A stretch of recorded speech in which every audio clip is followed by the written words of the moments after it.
Let's get this figured out. This road gon' give me whatever I need until I get this vision out. Then they gon' pay me whatever I ask, cause I got it figured out. Family be checking all up on a nigga to see how I'm feeling now. Damn, they love to see a nigga really make a killing now. I put a lock on the game and I hide the code and the keys. I am not playing no games, I really play this shit for keeps. That shit for me.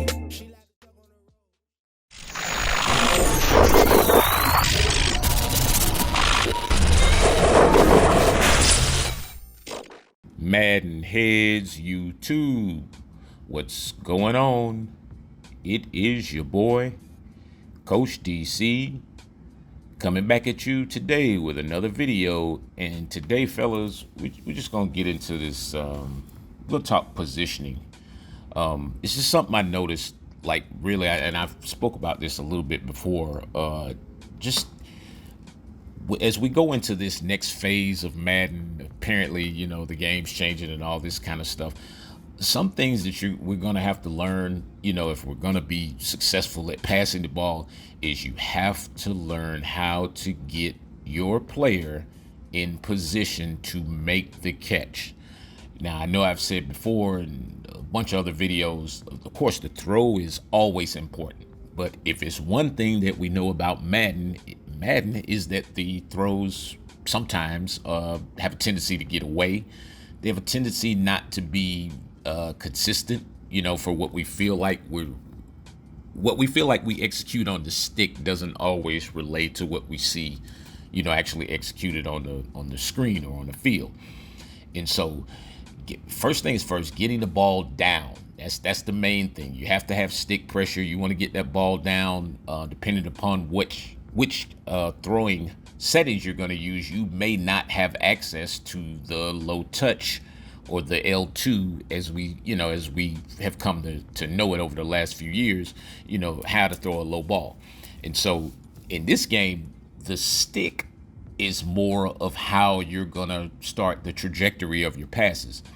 So meaning instead of like always hitting low or high, you will probably get much more effective results if you are using the stick to throw low passes. And so by using the stick to throw low passes, I mean, like if you put a clock around your stick, you know, around the controller rather,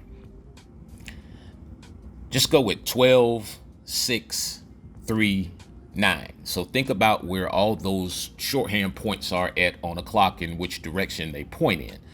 So if you think about your stick, if you think about your controller that way, or the left thumbstick that way, then anything below 3 and 9 will be a low throw. Anything above 3 and 9 will be a higher pass. I just told you something there.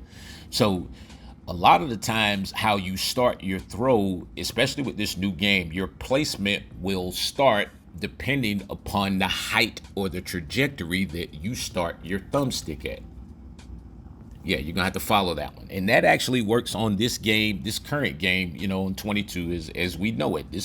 These same things occur, or these same things actually work the same exact way that they're gonna work in the next game. It's just in the next game, they'll be more, you know, they'll be bigger, or they'll be more, you know, important on the next game, because on the next game, it's gonna be much harder to pass. I mean, I think we've all kind of settled into that.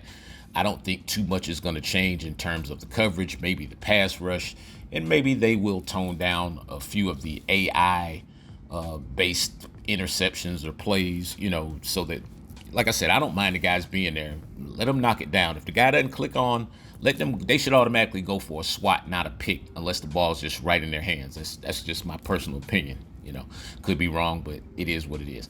But back to the point of getting your receiver in position requires a few things. And it's going to require you to know and understand your click-on process. So in past years, you know, we've kind of followed the same steps to click on offense that we have on defense. I think we've shown in the last couple of Maddens that you don't need to do that. Your click-on process, which means you can go straight to the actual button or the actual catch animation that you want. So if you want to do a rack catch, when you hit the rack catch button, if that's the only button you hit once the ball is thrown, it's going to click you to that receiver. It's going to give you control of that receiver before you go into your rack catch animation, unless you're just doing it when the ball arrives. So as you see right there, you see me strafing. And so in years past, this was like a kind of a hidden secret to catching, was the use of the L2 button, and to get your receiver turned around and in position, with the modifier. Well, it wasn't a modifier, it was just a strafe button. So a lot of people, we used to call it rocket catching. Some people call it face catching, all that stuff. And it's just the process of just turning your receiver around so that he can face the ball and have a better chance at the ball than the defender does. Now, these rules still apply. It's just a timing thing or a timing issue that occurs with a lot of the knockdowns. But if you see, as you see right there, you see me already getting my receiver kind of turned around before the ball even arrives, or before you see me light up to click to him. And so that's one thing about the influence that you're going to be able to have in 23, is that, yeah, if you use that modifier when you throw the ball, once the ball gets in the catch radius, yes, your receiver, you have a certain amount of influence over the receiver before the ball ever touches the receiver's hands. I'm going to say that again. You have a certain amount of influence over the receiver before you click to the receiver, you click to the receiver to even go for the ball. So there are things that you can do to kind of slow the receiver down. You can help the receiver in and out of his breaks. I think we showed a lot of that last year with the foot fire mechanics and all that stuff. So the thing is, we have to piggyback off of what we kind of already know. But going into the next game, I think if we have a better understanding of the mechanics, then it'll prevent us from making a lot of the same mistakes over and over and over again. And so one thing about Madden is for sure, the guy who animates first pretty much always wins the battle, or at least wins the animation battle. Not saying you'll always catch it, but you will prevent a lot of interceptions by being able to go up first. Again, in the past, we've showed the manual catch button, which is the R1 on PlayStation, in the RB on Xbox, or the right bumper. So when you're going up for the ball, let's say you click to the receiver. So right here, when you see that first, whatever sign that comes on, you see that catch and run, that's the first button I click to. And then when I go up, with the secure catch, I am combining the R1 or RB with the secure catch animation to get that jump, or kind of that manual catch, to be able to go up before the defender. That is the main thing here. My ability to go up before the defender. So look at this situation right here. Both of us click on at the same time. That's 23, by the way. Both of us click on at the same time, but I am into my animation before the defender. So we're both there. And so watch, as you see me square my shoulders, squeezing L2, turn around, and I go up before the defender is able to come back for the ball. This is how you will win a lot of these one-on-one battles. And you can, it works now like a charm, but on the next game, it will basically be a requirement, because the defense plays so much better, and they, get interceptions. The AI defenders get interceptions at an alarming rate.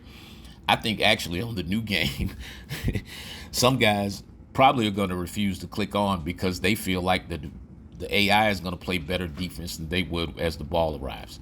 I'm telling you, eventually you will understand that this is a mistake. Once guys start to get their feet up underneath them, and they're able to understand that they have to turn, they have to be able to turn, and they have to go up before the defender. Now, if you can catch the AI defender on Madden 23, trust me, your catch and your ball retention, the rate that you retain or hang on to the catch will skyrocket. I assure you, if you just have this understanding that you need to go up before the defender, whether it's AI defender or whether it's a user defender. And the R1 or RB button, the manual catch button, is the button that will help you do that. Of course, there are always other things that come into play. Again, I'm going to try to turn face, come back to the ball, and then I'm going for the ball. That's the last thing that I'm doing is I'm hitting the R1 and the catch button to go for the ball once I feel like I have my receiver in a good enough spot, or I have the positioning that I want to be able to animate before the defender. And so this stuff, like, I can't even repeat this enough. As you see there, I mean, X factors and all that kind of stuff, and that one step ahead, every time you get got, does not matter. And even in 23, it's the same thing. Vary your route combinations, fellas. Start running different stuff, and the more you start running different things, I guarantee you the game will seem like it's playing less on an algorithm and more natural. I think sometimes we complain about the same things because we're all running the same things, and so we all see the same things. Once you start doing different stuff, it'll change up for you. Anyway, man, it is your boy, Coach DC404. Appreciate each and every one of you guys.